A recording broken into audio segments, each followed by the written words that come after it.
the real story behind Merlin's caves. Truth, legends, and what lies beneath Tintagel.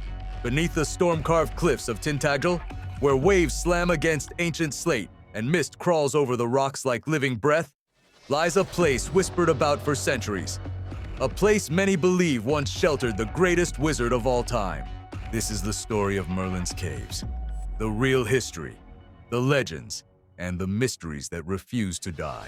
Our journey begins in Cornwall, England, where a long, narrow sea cave stretches beneath Tintagel Castle. Today it's simply called Merlin's Cave. But the truth? This name is far younger than the myths that made it famous. Waves echo through the darkness as you step inside, and the sound carries like a low voice speaking from the stone. It's easy to understand why people felt magic here.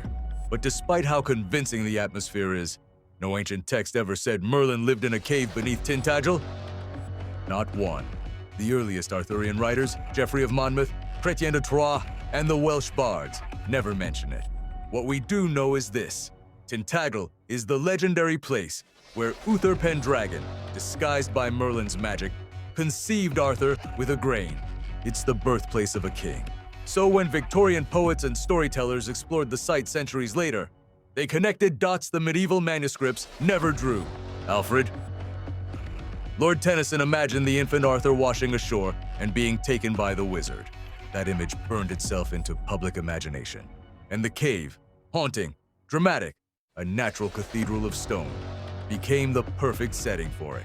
Halfway through this journey, if you're enjoying the deep dive into legend and truth, make sure to like and subscribe for more from Yahweh Stories.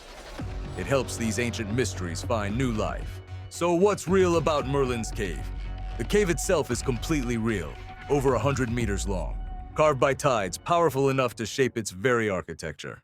At low tide, you can walk through it from one side of the island to the other, watching light filter in like blades of gold through the mouth of the stone. Archaeologists have found remains of early medieval structures on the cliffs above, evidence that Tintagel was a seat of power in the centuries after Rome left Britain. So even though Merlin's Cave isn't historically tied to a specific wizard, the land around it was absolutely significant, rich with trade and culture, and powerful enough for legends to grow roots. But folklore runs deeper. Local stories still claim strange lights appear in the cave during storms, or that voices echo with no wind to carry them. Some swear the cave is an entrance to Oblivion, the Welsh Otherworld, a realm where time bends and spirits slip between centuries. Others believe the cave acts as an echo of memory, a natural chamber where sound lingers longer than it should, creating the illusion of whispers. When you stand there alone, surrounded by black walls dripping with seawater, those whispers feel far too real. Modern storytellers added even more layers. That Merlin used the cave as a retreat, a place of meditation, or even the hidden spot where he raised the young Arthur in secret. These aren't historical, but myth rarely cares about history. Myth cares about power, mystery, atmosphere, and Merlin's Cave has all of that.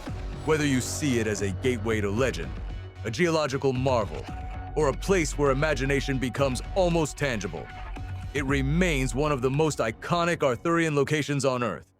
Not because the past proves it, but because the present continues to feel it. Standing in its darkness, hearing the ocean breathe against the stone, you understand why people believed a wizard lived here.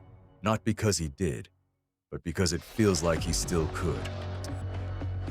If you want more deep, atmospheric stories like this one, like and subscribe for more from Yahweh Stories 404, and let me take you into the hidden corners of old world history.